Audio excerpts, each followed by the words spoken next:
I am a 44-year-old married man. I knew what I wanted in life from the very beginning.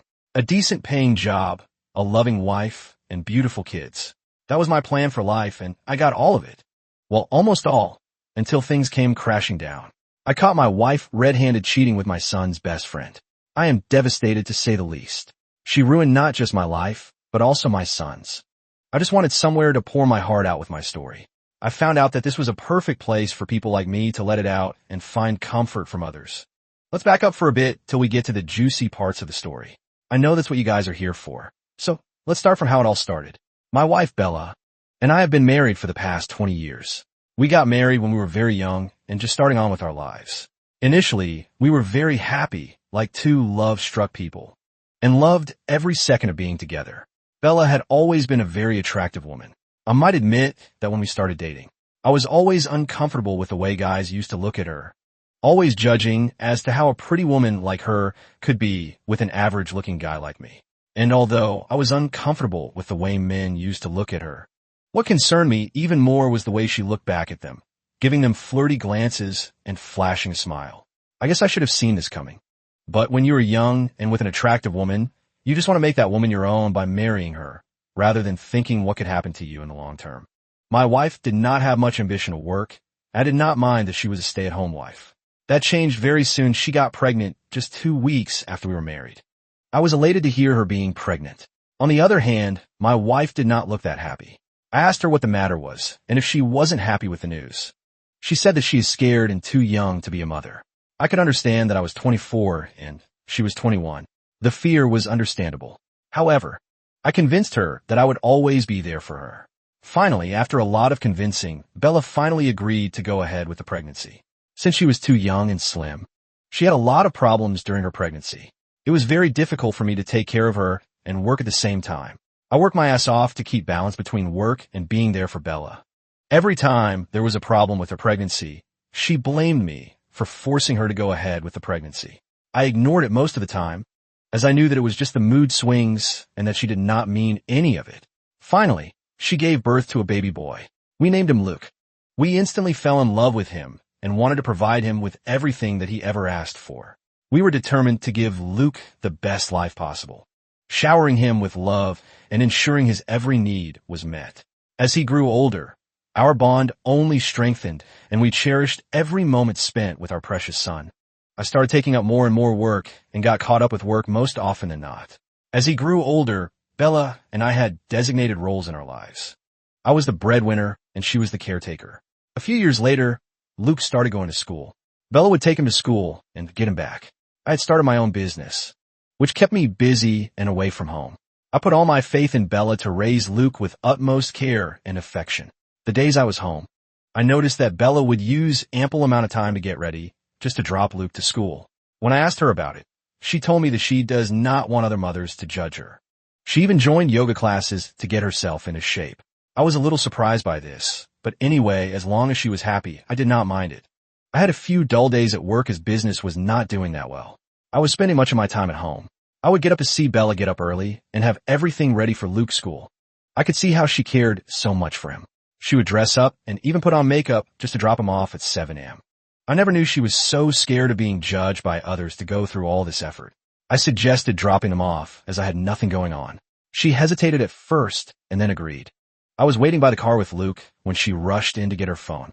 She came in and we drove off to Lukey's school. After dropping him off, I asked her if she wanted to eat out, as it's been too long for just the two of us. She said that she has to go to her yoga classes at 11 and can't be late for it. I thought it was strange that she cared much more about the yoga class than spending time with me. I promised her that we would be back by then. I took her to her favorite cafe, and we bonded. It was refreshing to spend time alone, just the two of us. At 10, she reminded me that she needs to get home, otherwise she would be late for her class. I told her that I could drop her, but she said that she would like to walk as it wasn't far off. I did not have a choice, so I stayed at home trying to figure out ways to get my business on track. As days passed, I found a new investor and got super busy. I would often leave home by 5 and get back pretty late. Both Bella and Luke would be fast asleep by the time I was home.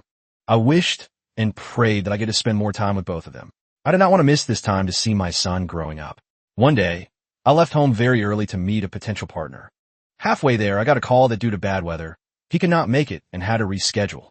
I agreed on the reschedule and started heading home. That's when I realized that it was almost time to get Luke from school. I figured I could make it in time and zip through the traffic.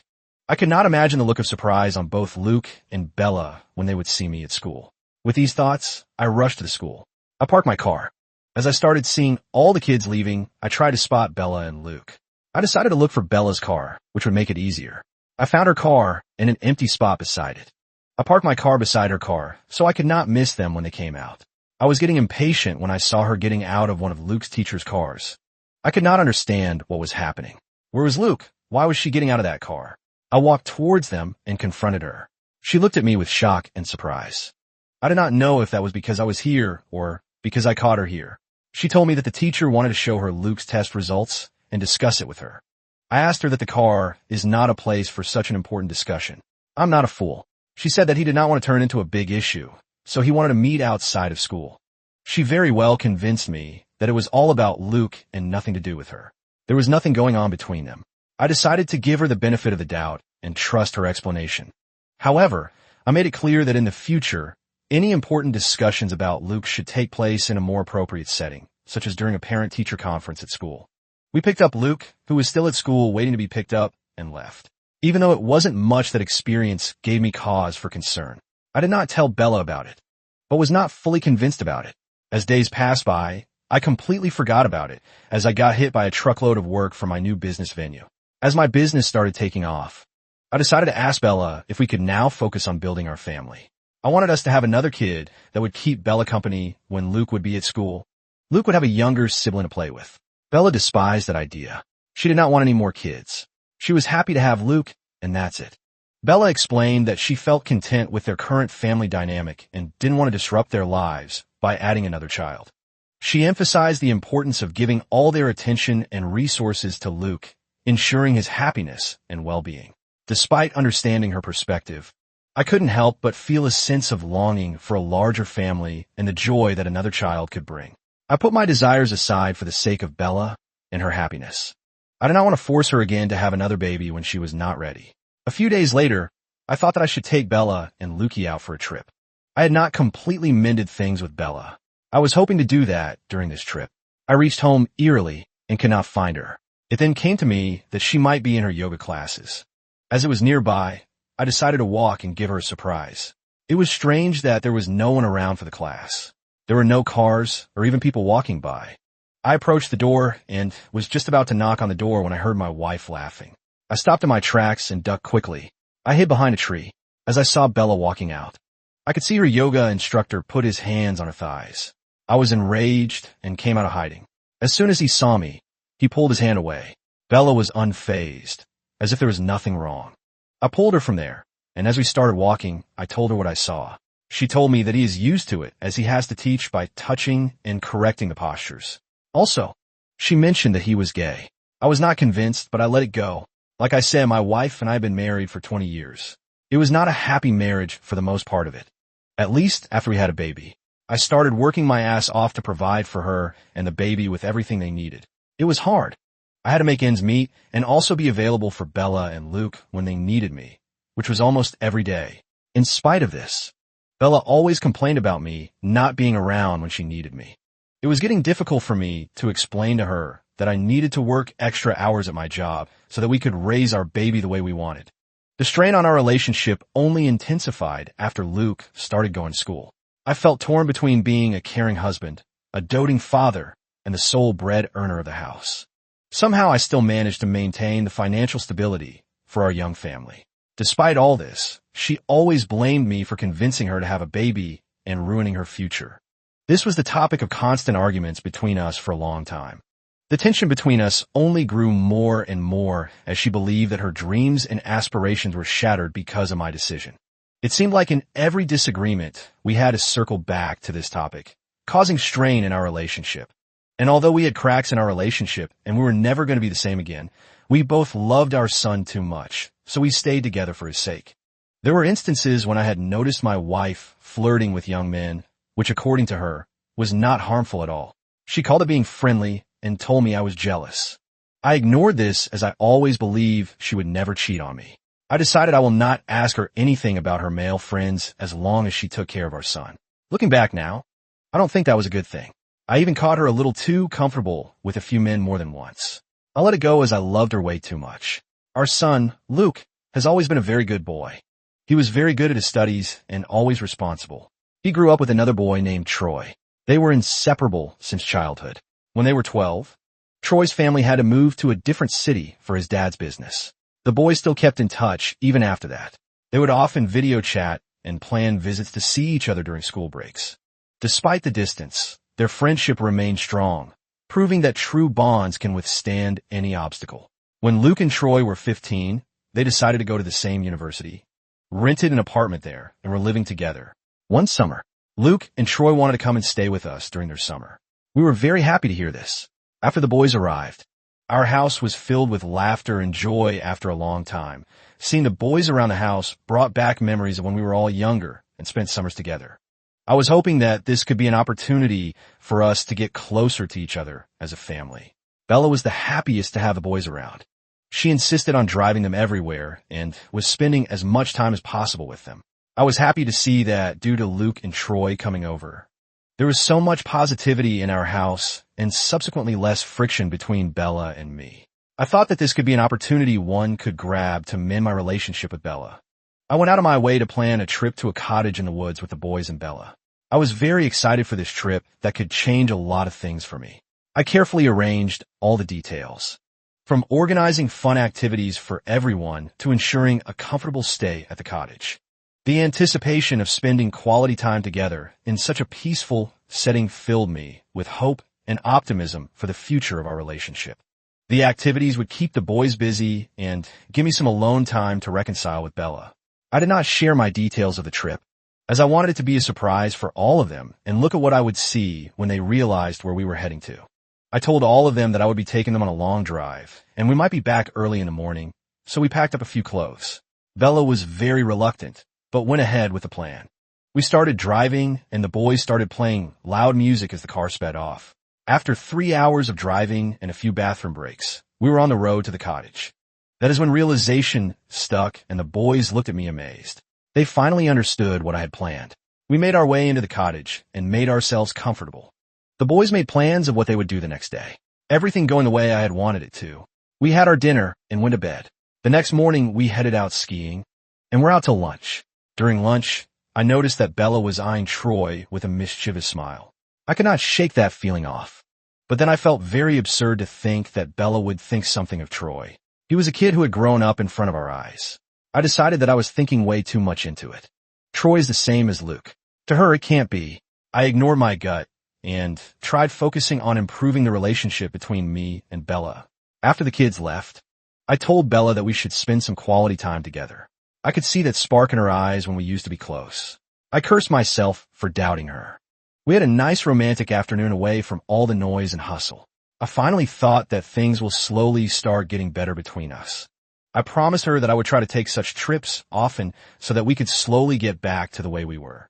As we were heading back home after 2 days of our trip, I had a smile pasted on my lips, thinking of how this has changed my life. We came back and things were slowly going back to normal. Bella would kiss me goodbye when I left for work. This was something that had not happened in like a lifetime. I was really happy and went to work with a smile on my face. After a long time, it felt like a weight had been lifted off my shoulders.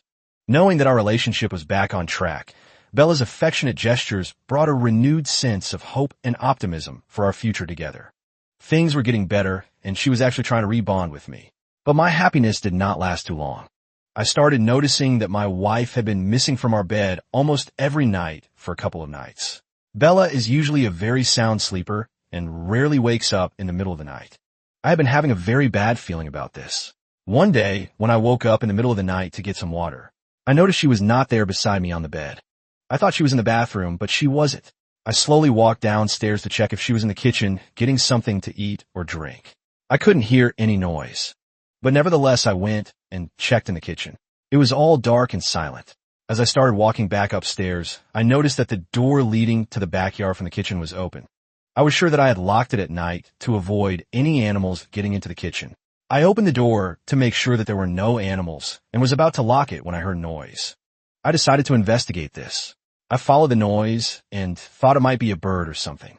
I decided to wait for a few minutes to see if it fades away, but it did not, and it kept on coming.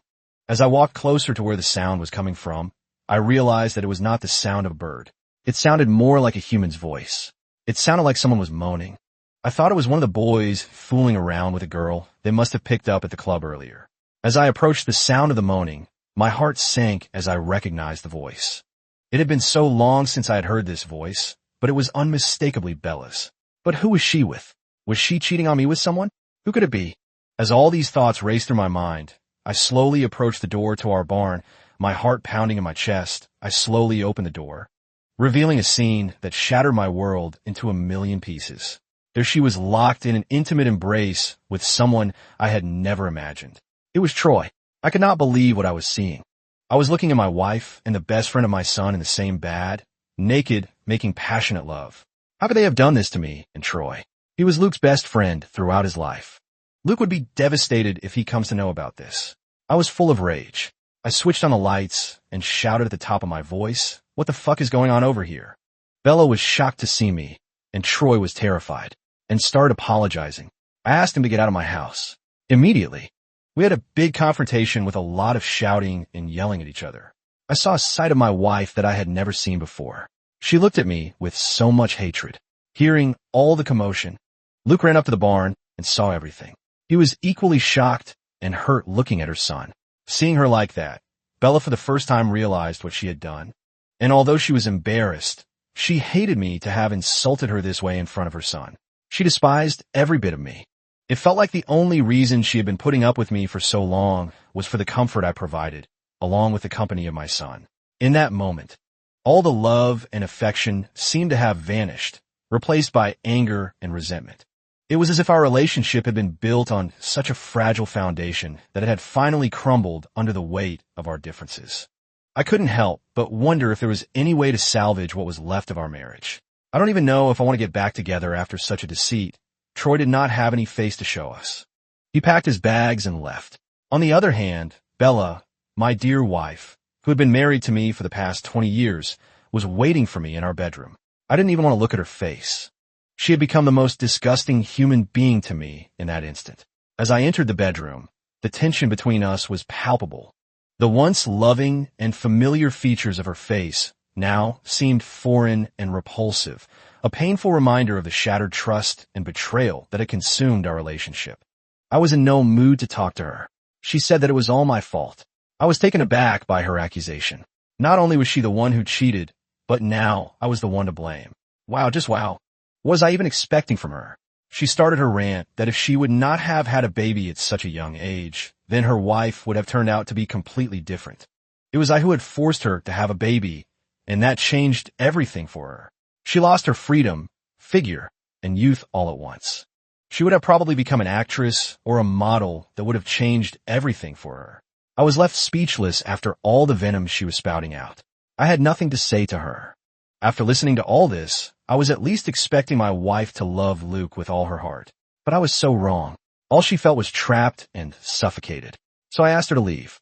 I was setting her free. The next morning, when I woke up, there was no sign of Bella. I couldn't care less for that woman. I felt betrayed and hurt by the woman I had done so much for. I couldn't help but imagine all the times she had flirted with all those young men and wondered if she had been sleeping around behind my back for a long time. Now I wondered how long this had been going on, for all those times when she had told me that she was just being friendly and I shouldn't feel jealous. I felt like a complete loser and hated her so much. I felt disgusted by what she had done to me and Luke. I was in a state of shock for the first few days. I couldn't fathom what had happened. And the more I thought about it, the more I felt this had been going on for a while. I imagined how many men she must have slept with all those days when I was working my ass off to make sure that I could provide everything that my family wanted. She was cheating on me and having the best time of her life. I felt disgusted to even think of the number of men who had slept in our bed with her. Luke had completely shut himself in his room for almost a week. Even now, he rarely comes out of his room, mostly to get food and water. He hasn't spoken a word since the incident. I'm really worried about him. I'm not sure if I should take him to therapy to help him deal with the situation. He not only has to deal with his mom cheating, but also the fact that she was cheating with his best friend. Could lead to a lot of stress for a teenager. It has been a difficult time for me as well. I finally decided to divorce my wife. I did not want her to ruin my son's life anymore. It would be better if she stays away from the both of us. She anyway felt suffocated with us around. It would just be me and Lukey. Now I still do not know how to react to all of this. Someone I had loved and been with for 20 years, someone I had shared the roof with for 20 years, was suddenly not there. I felt lonely and angry at the same time. But then I realized why I felt so much anger. It was not entirely because my wife had been cheating on me. It was also because she did not have the decency to apologize to me for her behavior, for what she had done to me, to us, to Luke. Not once did she come and say that she was sorry and she regretted it. I knew I could not live with myself if I did not teach her a lesson for what she had done. At first, I thought I would start seeing other women to make her jealous and make her realize what she lost, but then I realized it won't matter to her, as she never loved me. I am not a violent person and do not wish harm to anyone, but I wish she was dead. But as much as I wished that, I knew that was not going to happen unless I did something about it. So I started devising ways of how I could hurt her. And although I did not like this and how this anger was consuming me, I knew I couldn't just move on with life without doing something. After all that which happened, I realized that I cannot let this go. I cannot let Bella ruin my life and leave Luke in this state and be happy. So I hired a private investigator to spy on her, to see what she was doing with her life. I wanted to know what kind of life she would be living with us out of her way. She had taken up a job as a receptionist at a 5-star hotel and was meeting a lot of people. After about a couple of weeks of spying, I was given pictures of her flirting with a rich old man. There were several pictures of her latching onto this man like a despot. I just couldn't help but think, did I never mean anything to her? We were together for 20 years, and she moved on in just a couple of weeks. Did I or Luke mean nothing to her? All those years together, all those things that we had done as a family meant nothing to her. I can't just sit and do nothing. I couldn't let her get away with it. Luke had gone away from university to another city as he did not want to run into Troy. I was alone at home and tried to formulate a plan to teach her a lesson. I called her and asked her to meet me after the weekend, and although she was hesitant, I told her I wanted to discuss something about the divorce. She agreed, so I asked her to come home after work. I had prepared dinner and was waiting for her when she arrived around 11 p.m. We sat down and I asked her if she was hungry. She said she was not and asked me what I wanted to discuss. Clearly, she was in no mood to stay and wanted to leave as soon as possible. I gave her a drink, which I had spiked. Within minutes, she was unconscious and I carried her to the basement. I gagged her mouth and tied her hands and feet to the bed. She woke up after some time and was shocked to see what had happened. She started struggling with the ropes. She tried screaming, but couldn't. She realized what was going on and was completely terrified. I gave her an injection and she passed out again. I had installed cameras in the basement to record everything that was going to happen in this room. I hired a male escort who would help me with my revenge. I had transformed our basement into a motel room with dim lights so that she cannot make out where she actually is. After my wife woke you up, things had been completely different, and she felt like she was in a different place. The male escort acted as if she was always there with him. He told her a facky story about how they met at a bar and then ended up in this motel room. The escort started undressing her, and she was enjoying it. She was completely in her senses now. She did not hesitate even a little to get comfy. He was young and willing to have sex with her, and that was all she wanted. As I was looking at the recording, sitting in my room, I felt more and more disgusted toward her. Is this what her real face is? All she needs is a man to fulfill her sexual desires. I paid the escort and asked him to leave till the time it took my wife to wake up. I got the footage from the previous night and sent it to all her lovers that my private investigator has provided me with. I also sent it to her parents in the hotel she was working for. I wanted to ruin her even more. When she finally woke up, she was tied to the bed again, and I was sitting across her, sipping my morning coffee. It took a while for Bella to understand where she was and what was happening. She started yelling what I was doing in her room. I turned on the lights to show her where she was. She was stunned to know that she wasn't dreaming. She was actually here last night. I took her to the living room, her hands still tied and her face taped. I made her sit and watch the footage from last night. As the footage played, I told her if she ever thought about me or Luke while having fun last night. There were tears in her eyes, but knew better not to fall for them anymore. I had learned from past experiences that her tears were often a manipulative tactic designed to evoke sympathy and divert attention from her own actions. Despite the sadness in her eyes, I remained resolute in my decision to no longer be deceived by her deceitful ways. I told her what I wanted to tell her. Spoke my heart out about all the instances I felt that she had lied and cheated me. This time she took it too far, as she hurt not only me, but also Luke. Luke was her son as well. I asked her if she did not think how it would impact Luke when he would come to know about her and Troy. Did he not matter to her at all? Had she never loved him? I could do nothing about it. Now I knew that nothing I say or do is going to change, that all our lives have been ruined by my wife's actions. I untied her, asked her to dress up so that I could drop her off to wherever she wanted to be dropped. With a heavy heart, I left my wife at the hotel she was working for and left with the closure I wanted. So here we are. I am unsure if what I had done was right or wrong. The hurt and the indifference of my wife towards me and my son broke my heart. I would have somehow held on to myself. But Luke, he was a baby. He did not have to deal with all of this. It was not his fault. Why did she have to do this to him?